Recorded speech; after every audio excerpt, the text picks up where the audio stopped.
Добрий день, я вітаю всіх, хто приєднався до нас в медіа-центрі Україна Укрінформ. 9-й рік триває війна і 252-й день від початку повномасштабного вторгнення російського агресора. І зараз ми будемо говорити з вами про надважливу тему. Сьогодні ми... Very important topic of the Russification. We invited the members of the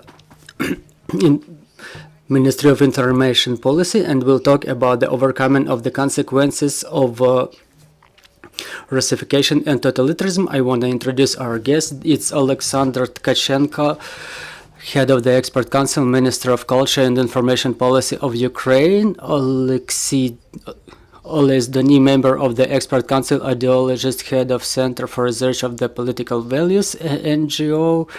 It's Kostyantyn Doroshenko, member of the Expert Council, art critic and curator, and we will have Nataliya Kryvda joining us shortly. She's the member of the Expert Council, Doctor of Philosophy, professor at the Russification National University of Kyiv. And I think they will join us shortly, so just in brief, so everybody understands what we're talking about. Oh, hello, Mr. Oleksandr. I will remind you that the Ministry of Culture and Information Policy had a number of expert discussions about with the communities and the representatives of authorities and local communities. These issues are very sensitive to our society, and there were very different opinions on either preservation or transformation of those monuments.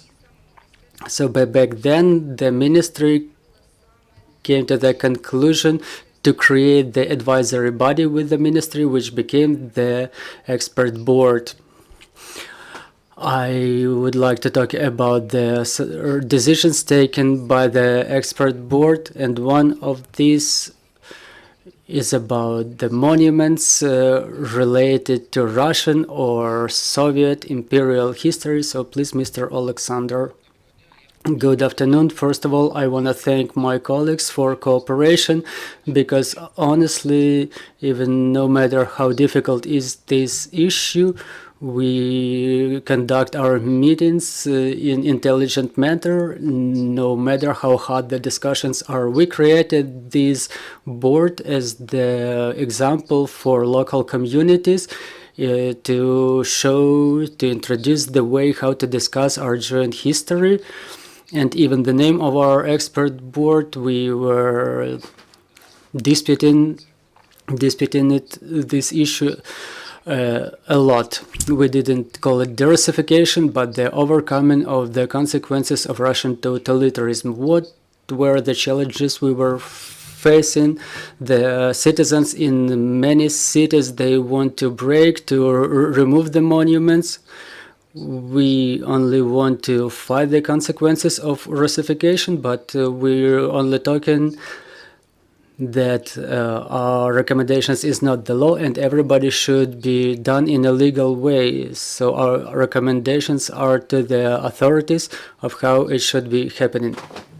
We had a number of meetings, and actually the recommendations were to both the general approach of the overcoming the consequences, but also specifically as to certain monuments. For example, case in Poltava, we were discussing the laws to be adopted by the parliament. We had more than 10 meetings already, and each of them was ending with certain resolution or recommendation that we were given on the website of the board. We really receive a lot of applications to the ministry. Not all of them are considered, apart from the most resonant ones, by these members of the boards. And to report what we've done from the beginning of the year, I will tell you. So starting from the 24th, we recognize as those which should not be included in the national heritage 39 monuments. It's the monuments to Frunze, Krupska, Kirponos, and others. The expert board on the account of the cultural heritage recommended to remove the preservation status from the monuments of Pushkin, Kuznetsov, Tikhonov, Fedorov, Kotovsky, and many others. We are considering currently about dozens, if not hundreds, of other applications, but it's worth mentioning at once that when we take our resolutions, we rely mostly on the applications coming from the local authorities.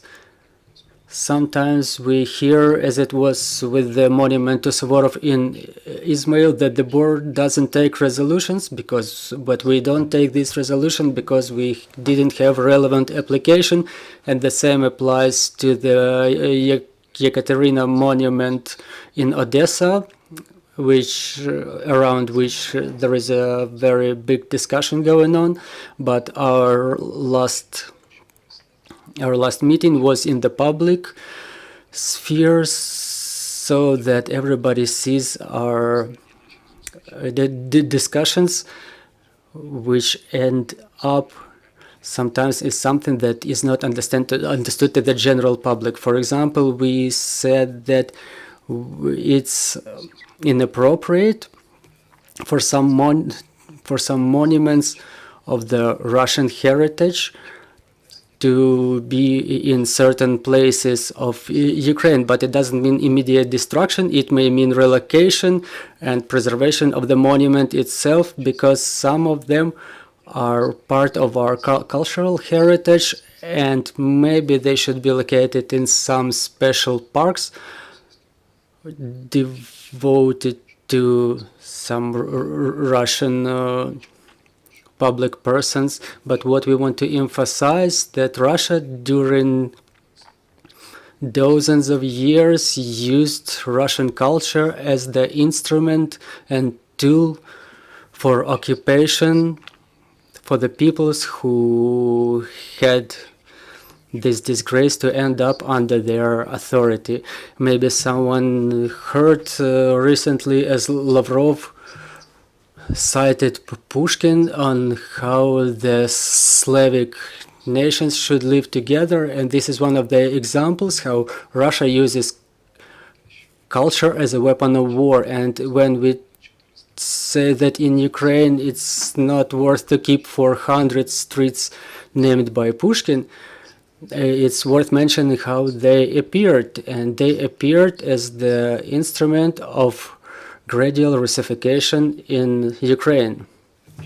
When Western colleagues ask me, why do you fight Pushkin, I keep asking, how many streets named by Pushkin do you have in Italy, for example, or Germany? But they cannot remember more than 2. And when I say that we have the streets named after Pushkin, Lermontov, Chkalov, Gagarin, we have dozens, if not hundreds of them. They come to realization on why they appeared here in Ukraine. That's the instrument of planting the ideology, the narratives. So our communication in this crowd, we have more experts in our board, is going on to fight the consequences of this Russification in intelligent and demure way. That's it. I will pass the microphone to my colleagues. Mr. Kostyantyn, please. Thank you, gentlemen. I need to emphasize then we're saying about the removal of monuments or renaming of the streets. It doesn't necessarily mean the prohibition of these or those cultural personalities. Censure is prohibited in Ukraine, and we have freedom of information, so we're talking about a different type of problem. Not every historic personality should be glorified from the point of view of today and the values shared by Ukraine. Some cultural personalities are outstanding, such as Martin Heidegger or Knut Hamsun, who supported Hitler back in the day, and their books are being studied in the universities, but they don't have monuments even to them, even in the countries they were born in. So I want to emphasize again, in no case the experts working in the board with the Ministry of Culture are against or that they are for prohibition of these historic or philosophic works of the people we're talking about. But I support the words of Mr. Minister on Pushkin. If you look at the world map where there are monuments to Pushkin, so you'll see that the borders of those areas are where Russian Empire used to end. So Pushkin is not a global personality. And as to the removal of the monuments themselves, some monuments create, so to say, architectural ensemble. Recently we got the information about the bus in the metro station of University metro station in Kyiv. There are some cultural historical personalities belonging to Russia, like Gorky, who have nothing to do with Ukraine, with University of Shevchenko. Should we remove them now, or should we wait more? Those are very delicate issues, and during our discussions, every expert expresses their opinion, and we always want to reach consensus. And the consensus we're having now is that after what Ukraine suffered during this barbaric invasion by Russia, it's our obligation to remove all the empire signs from public spaces in Ukraine. They may be interesting as the works of art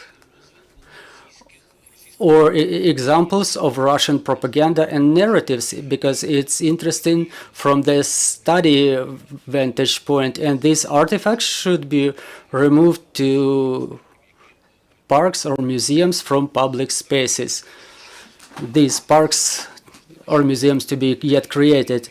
And to end my speech, I think, as well as some of my colleagues, Kyiv region should show certain example, creating the case of creation of the park of totalitarian and imperial culture, to show how it can be done in a civilized way, how to comment it, so that our children didn't have some white spots in history, so that they can see the history of both our achievements, but also the history of how these imperial narratives were implemented.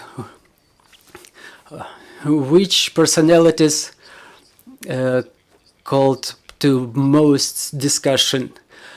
Well, we're talking not only about what we're doing now. We're mentally resisting Russian aggression, because it's the ministry not only of culture but of information policy. We all resist Russian aggression, and this is important function and mission of this ministry, is the, so to say, enlightenment activity. So our discussions is not only about denial, but denial itself is sometimes necessary. We had resolutions on more than 10 streets. For example, in Ukraine, these 10 streets, as a rule, are named by some Russian culture personalities, and it was normal activity in USSR, which implemented the policy of de-Ukrainization in Ukraine and promoting their historic personalities. So it's time for change now. I'm talking about some local authorities. In cases of some streets or monuments, they are within the framework of responsibility of local communities or local authorities. So those authorities should have should get some advice from central authorities. For example, during one of the meetings of our expert board, we had to hold a discussion with our colleagues from Poltava, with both representatives of local authorities and community members. Poltava, to a certain extent, during the construction of the city, was used as a propaganda function. It has such a huge number of objects which glorify Russia and Russian weapon, but also victory over the Ukrainian insurgents. So where Peter the First drank water or had his horse tied, and there is imperial signs. There are imperial signs in all these parts. So when we have to replace something with something else, we have to explain that it's not like we have to replace one monument with the other. We don't have to follow these Soviet stencils. So I think that there is not yet understanding, because we need more discussion, because Mr. Konstantin remembered our yesterday's discussion about the university metro station. From the formal point of view, the facility belongs to Kyiv Metro. How it was built? It was like 50-50 pantheon. 4 persons are well-known Ukrainians and 4 well-known Russians. Now it's understood that it was not us who started the war, so now there is no place for them in this metro station. If I will remind you, it was first Gorky who despised Ukrainians. I will interrupt you for a second. 10 most used toponyms: Gagarin, Chkalov, Gorky, Lermontov, Michurin, Suvorov, Mayakovsky, Matrosov, and Komarov. They have nothing to do with Ukraine, as you see. So the same example with the university metro station. Gorky, who despised the Ukrainian language, Pushkin, who despised all other ethnoses, Mendeleev is the historic personality, and Lomonosov, who studied in Kyiv Mohyla Academy, by the way. And we propose to remove him. So there is a discussion, and some of the members of our board, they say that we need to replace them with someone else, with like Grushevsky, Lesya Ukrainka, and they call the names of the well-known Ukrainians. I don't insist that my opinion is the ultimate truth, but look, the idea of Russian authorities was not only to show their despise to Ukrainians, and to show that it's only they have maximum like 50% participation. The intent was to show that we don't have our history. For example, in terms of this university metro station, why cannot we have a discussion between in Kyiv local community, but they all should be related to university, not Kotlяревsky and Lesya Ukrainka, but for example Maximovich, who was the first rector of the university, or Dragomanov, who was the famous scientist, or Chornovil, who studied in that university. We have to reinforce the role of women. Let's say Alla Gorska, who was making a window which was destroyed there. So we have to bring this light of knowledge to ourselves, and we have to help the whole of Ukraine. It's not about the strength, so it's not about the removal of the Katerina monument in Odessa. We have to explain why, and we have to explain of how we can move it to a museum. The process is not simple, but we have to explain why they shouldn't be in the public space, because where there are Russian monuments, there is Russian boot coming after it. But we don't want it. Mr. Oleksandr, you mentioned Russian toponyms. What were the resolutions taken in their regard? Well, here the authority of the ministry is limited to recommendations, so we need the resolutions by the local authorities taken in with relevant issues. With the point of view of decommunization, I'm happy that now Parliament discusses at least 2 draft laws in this sphere that would help us to toponyms. As you've heard, only in Kyiv there are dozens of streets are being remained. The other issue is renamed into what, but this process is started in many cities and it's in progress. Mr. Oleksandr, we know that lately there are big discussions in Kharkiv around Pushkin Monument. Also, can you please tell us about what's going on in this regard? I want to thank Mr. Minister for inviting me to this expert board. It's a great discussion platform which allows to sort out many issues by himself. I'm the director of Folio outlet. I speak with professors to rectors, discussing who is who from the vantage point of Hamburg account. I can give you an example that 10 years ago we said the executed Renaissance. The most of Ukrainians didn't know what's it all about, and many people just said, okay, there were some writers, but we don't know anything about this, and they are probably not worth anything.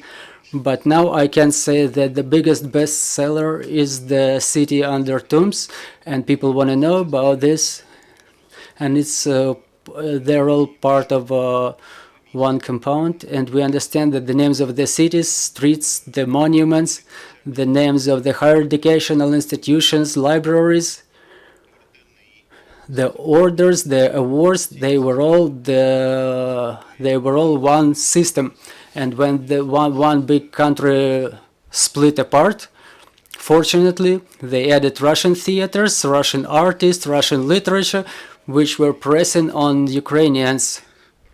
And Ukrainians were understanding that we are lower and they are higher. We can see it in the libraries, in the shelves of the bookstores, on the TV, and many times should have passed so that the upper part of the society, the proactive part of the society, understands this fact, and maybe the first time in Maidan it transformed into public understanding. That 8 years of war passed, almost a year of the hot stage of the war passed, but in the public space we see that nothing changed for many people. That's why my desire when I work with this board is to the maximum extent, most proactively, to inform the society what was happening 300 years ago. It's not for no reason that we have a lot of Pushkin or a lot of streets named after Pushkin. It's the policy of the Russian and Soviet authorities that funny chochol is something that they were trying not only to say to the Russians themselves, but also to us, that we are not worth having our culture, Ukrainian culture. I will not say great Ukrainian culture, because there is Spanish culture, German culture, British culture that don't call themselves great. Only the Russian culture calls itself great. When we talk about the streets, the monuments, where are the monuments to Schiller or Goldsworthy or great American writers? We live in a free world, integrated. All the countries are mutually integrated. So say, should we make a monument to Korolenko, who was a Russian-speaking Ukrainian writer? Yes, but in Poltava or wherever the local authorities decide. Do we need a monument to Alexander Green? Yes, in Crimea, in Ukrainian Crimea, where he lived and was persecuted by Soviet authorities. But not only this writer, because we have a lot of other writers from other different countries, and the same applies to the school literature program. When we were studying during the years of independence, separately we were studying Ukrainian literature, world literature, and Russian literature. Well, no, Russian literature is a part of world literature, and it should have their allocated space. Ms. Natalia, please, good afternoon, colleagues. I have an honor of being a part of this expert board. I want to draw your attention to two important questions. One is communication. Everything that is happening in the space of Ukraine is related to symbolic capital. It's the same for all countries. We mark a space for us, our values, or we remove those markers to develop our values. So symbolic capital is something we demonstrate to the world. We remember Pierre Bourdieu. I am the professor at the university. I will have quotations.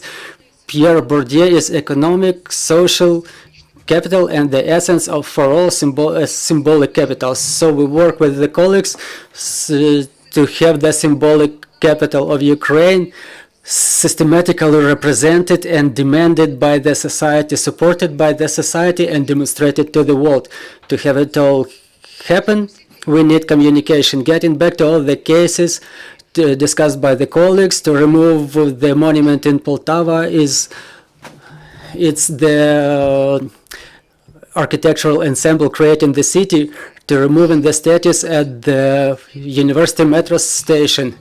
So not to replace them immediately with something, we need some explanation or through either QR code in some modern way, or some communication made by you professionals, or through a number of articles, explanations. May I ask you, who of you lives in the renamed streets? Do you know in whose name they were renamed? It's wonderful the students answer the questions. I'm not joking. I'm talking about serious things now. Do you know in whose honor they were renamed?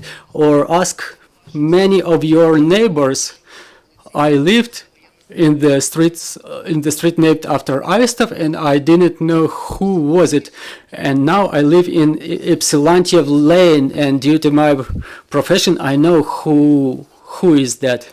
The lack of communication doesn't only create white stains, but it destroys the trust of the community. It's like it's not we who decided it, but this new name was imposed on us. Another example before the full-scale invasion, an example of Kyivites fight the renaming of the street of Vanda Vasilevska to Janusz Korczak. In all the streets located on this street, in many schools on this street, the teachers were talking to the students, explaining who is Janusz Korczak, why he squeezes tears, not only from the kids but from adults as well. It created a certain attitude to this personality. So the first thing I want to pay attention is the communication. We have to explain, we have to read, we have to bring this knowledge to the community. So the symbolic capital should be communicated, and it should be present in the public discussion.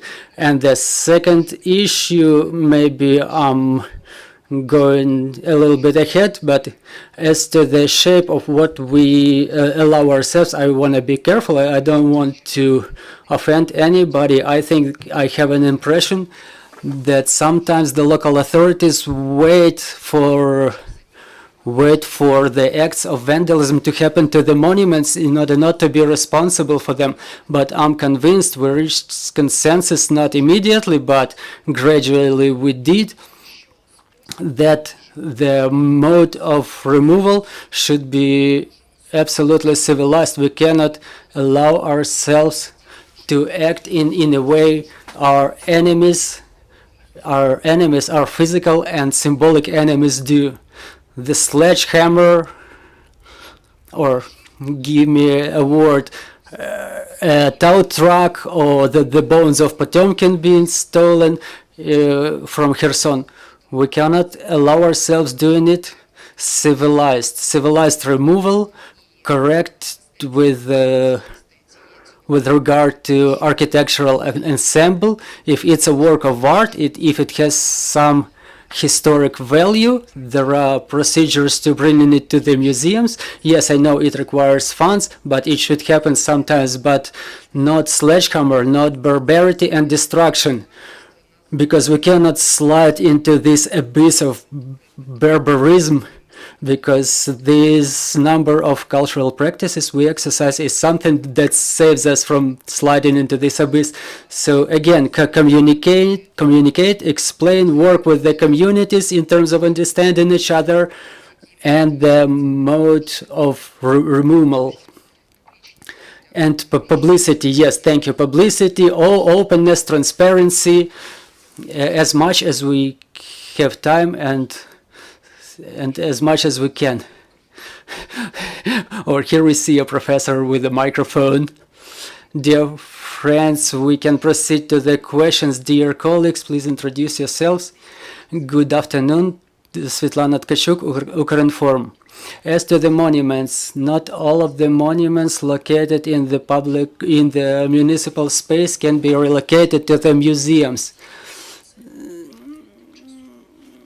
And in the recommendations, it's said that they are covered with temporary covers, but we face problems that nothing can be as eternal as temporary.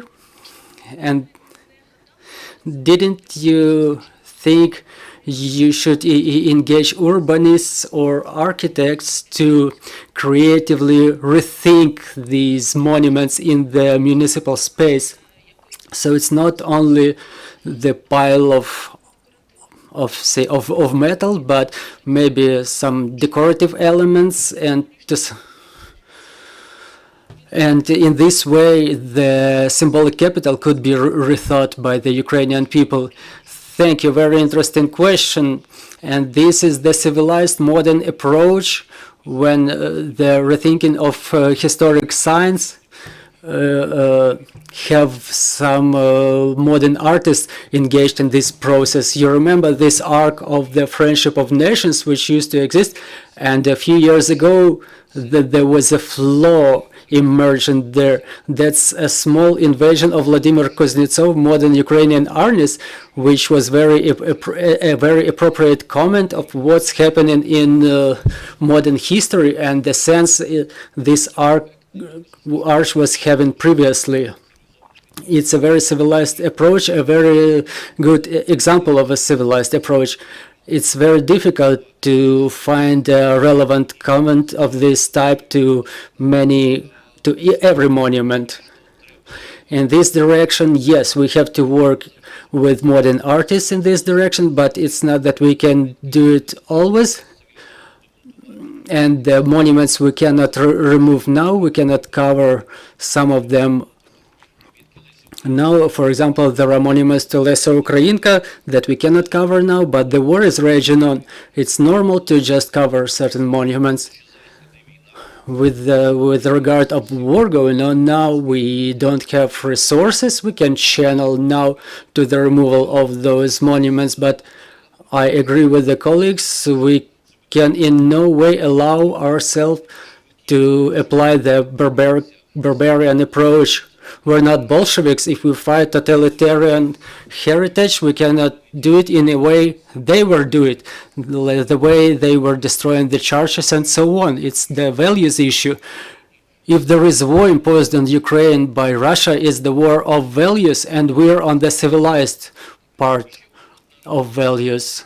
And another remark as to the monuments, let's not forget that when we see a monument to somebody, it's the monument made by somebody, and it's the part of Ukrainian art, Ukrainian culture, which suffered significant damage during the 20th century that we cannot contribute to this damage with our own hands. And moreover, it was made for taxes paid by our fathers and grandfathers who survived that era in a very difficult way, and it's our heritage that we should pass on to our to our descendants, so with a relevant comment, I think you were eavesdropping our discussion, because one of the very clever experts, very proactive experts, she gave us that example. For example, the monument to shores. There was an idea to replace the head of shores with the head of a horse, he writes. It's very original and modern approach. And even though he's a communist commander, and Leonid Kravchuk asserted it was made from his torso, but again, to remind that the Ukrainian humor culture is one of the components of Ukrainian culture, but not all of the ideas can be implemented now. Or Vasil Kuzan, a writer from Uzhgorod who lives in Ivano-Frankivsk now. By the way, his wife is in Frankfurt now. She wrote a book about Holodomor and got an attention from the German public to this book. So he told us an example of Stalin monument in Lviv region. Well, everybody knows that it's a Stalin monument, but Stalin's head was removed, and the Shevchenko's head was put in place of it. So this creative rethinking, and there was a monument of Lenin rebuilt as a shepherd. What can be after war? Well, we cannot treat everything with humor. On other hand, on one hand, our task is to remove these monuments which attract the Russian boot. But we cannot lose our history. Every place, every community should be original by itself. It has a right to be such. So we cannot remain all the streets into Shevchenko, Khmelnytsky, or Franco. There is an attempt to do it now. So why Miss Natalia asked, what street do you live at? I know, for example, Volgogradska street is renamed into the street of Roman Ratushny. I know him from 5 years, and he was working in this art field where our families were friends. And I know Roma lived in Batyeva Gora, very close to in this close area, and I was offering to rename the Volgogradska street into Batyeva Gora street. Well, after the death of Roman Ratushny in the front line, it's understood that the street was renamed in his name. But we have to. We don't have to lose the historic value, the history of the place, and the Kievites don't still have understanding of this. For example, there is a street named after Golovko, who is Ukrainian, who became a Ukrainian writer after killing his wife and kid. Well, members of the expert board cannot give advices to anybody, like to engage the artist. It's the resolution of the community or local authorities or community authorities. Or if I'm not mistaken, Mr. Minister, like if not on the national level, it's a community should say, we want this monument to look like this. It's not like imposition. Let me word it from the beginning. The expert board cannot provide recommendations on whom to engage, to which decisions, to what resolutions, but to produce senses, to communicate the values is our task. Any more questions, friends?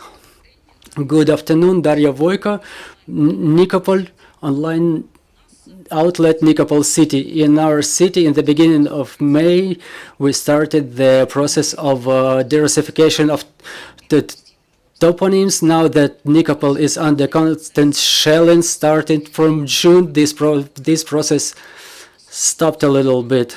you're talking about the personalities, about the monuments to poets, artists, I don't know, whoever else. I'm interested in the following issue: what the local authorities should do with the militaristic monuments of Soviet militaristic monuments. For example, in Nikopol, there is a monument to aircraft, cannon, and tank.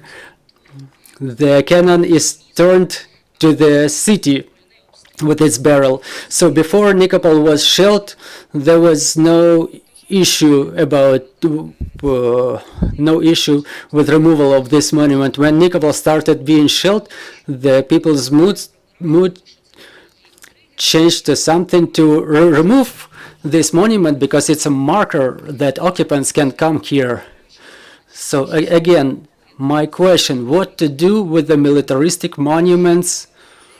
To remove them, or to give them, or to give this resolution to community, so that the local authorities go after the community to get rid of responsibility in this way. And another moment is that probably the community will want to remain this, but those are militaristic markers, Soviet militaristic markers.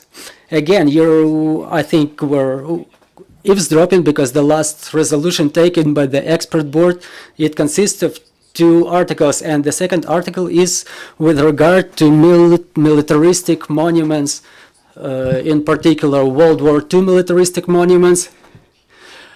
And we have to talk about not single approach. We have to allocate, or we have to separate the monuments to the types of military material, and the World War II monuments to the victims of the war. Let's not forget that Ukrainians contributed significantly, hugely, to the victory over Nazism.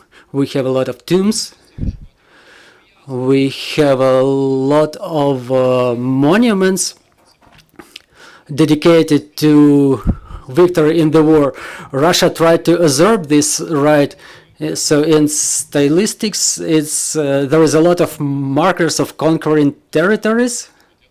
I can quote, or Mr. Minister may quote after this. So we need to preserve the sepulchres of those who died during the war. And our resolutions say for the military material, which is dehumanized, it only means the existence of the weapon. It's upon the resolution of the community of how to deprive either they want to deprive themselves of this, because there is no cultural load in the militaristic monument, because we have a tank near our, say, economy university. So, Mr. Minister, if you allow me, we will refer to the sources in our website of the ministry. There is a text of recommendation that we approved. They are brief and strict.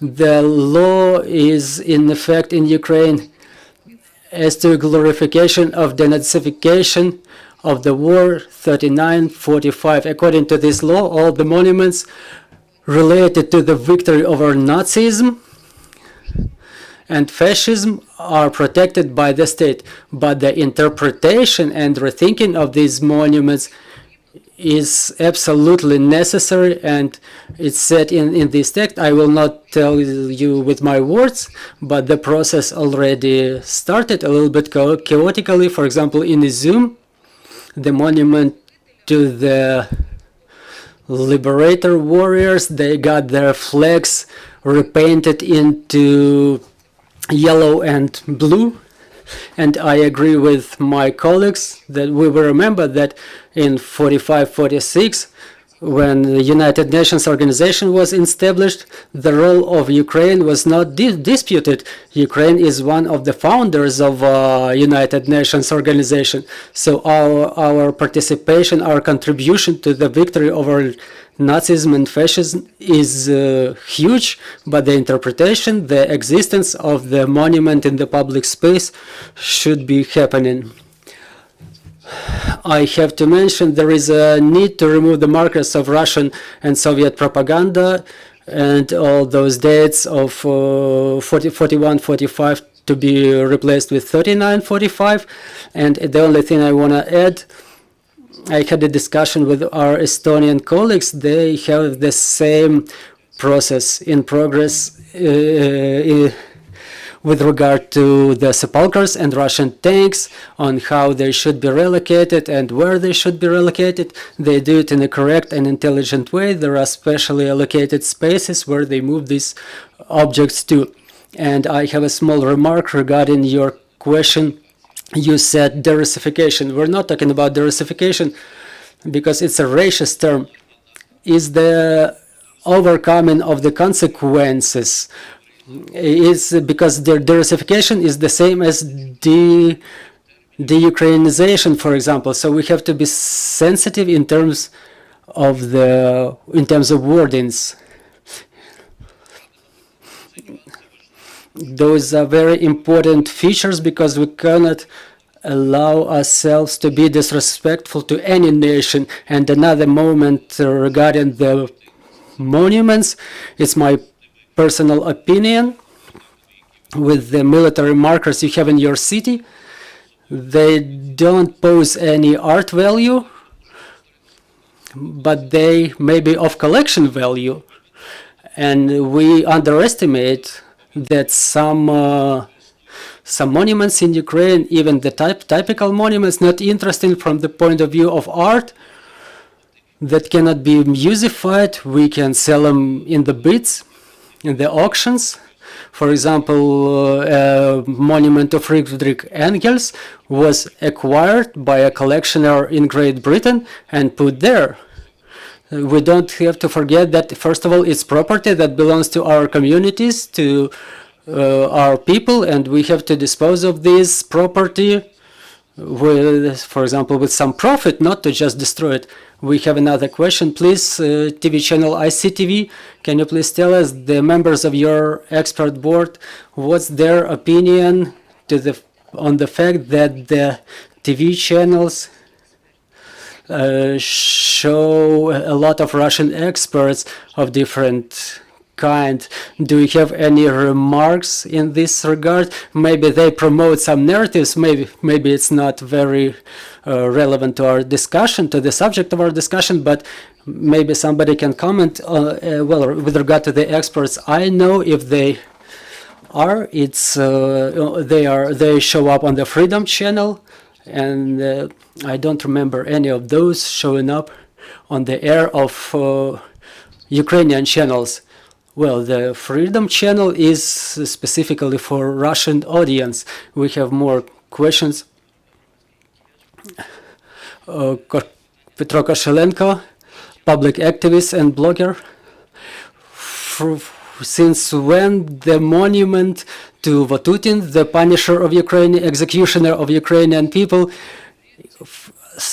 and since when is he of art value? Maybe we should sell him in the auction. Well, you don't know how many times we discussed the monument to Vatutin. It's not about the monument itself, but it's about the tomb. So if we remove the monument, we have to do something with the tomb. But we have to conduct certain action, to do some investigation there. We have to set up an exhumation committee, but it's not only Vatutin's tomb, and it may take certain significant time. Just a second. I understand that maybe this monument seems redundant to a lot of people, but if there were no tombs of Vatutin, it could be solved easier. Anybody? Well, if I may, the monument to Vatutin. We already have the draft resolution prepared. We don't have it's Pavlo Hanizhnik. He's the professor, philosophy doctor in history. I'm sure you know him. He was the one who told us about what the problem is, because it's not only Vatutin's tomb there. There is also the sepulcher of Hetman Skoropadsky. So there should be a full exhumation complex of works. As to the monument itself, I can just tell you a joke from my school times. I'm a Kyivite, and in the Soviet times we were joking when we were coming to Mariinsky Park. Does anybody remember what's written on the monument? Well, we understand that it's Vatutin who was injured and then died in the hospital. That's a story known to everybody. So what's written on the monument is to General Vatutin from Ukrainian people. So what was from Ukrainian people, a monument or a bullet? But we understand that his personality is ambiguous for Kyivites, and all the monuments with ambiguous interpretation during the war, they should be removed. Maybe we think that all the tombs should be at the cemetery. Then to what cemetery? It was the procedure of the exhumation with the bodies of not only certain personality, so that nobody says that we just throw the bones out of the tomb. Because there are tragedies in our history when the Mazeppa's bones were thrown away. For example, we are a decent nation, and we are a nation of a normal cultural level. Everything will be done with the count of the remarks of the community and your remarks personally. And may I ask another question? Mr. Minister, as to the Doroshenko Center, you appointed new manager there. You didn't have a contract with the previous manager, and now that the new manager comes, it can lead to damage and restructurization of the Doroshenko Center. Did you know about this reorganization of this cultural center that can significantly change or that can disappear? We had conversation with Dershkino about that, but they're currently under cabinet of, they submit to the cabinet of ministers, so you will get a better answer there. Thank you. I want to thank our experts for this comprehensive meeting. I want to thank our journalists for their interest to this subject. So thank everybody. Until next time, and glory to Ukraine.